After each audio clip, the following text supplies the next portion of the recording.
how to create 8-bit music with Suno. It's real simple. Just go to create. If you want instrument sounds or whatnot, it's all up to you of how you want your style. But for 8-bit, you could go instrument and just like that, type in 8-bit, give it a name. Just going to say 8-bit.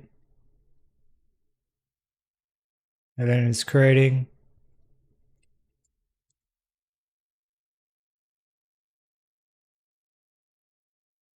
Just going to refresh a couple of times.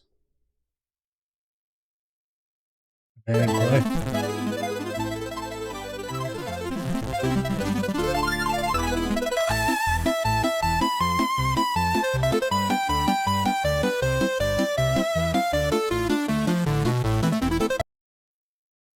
And there you go, it's generating 8-bit.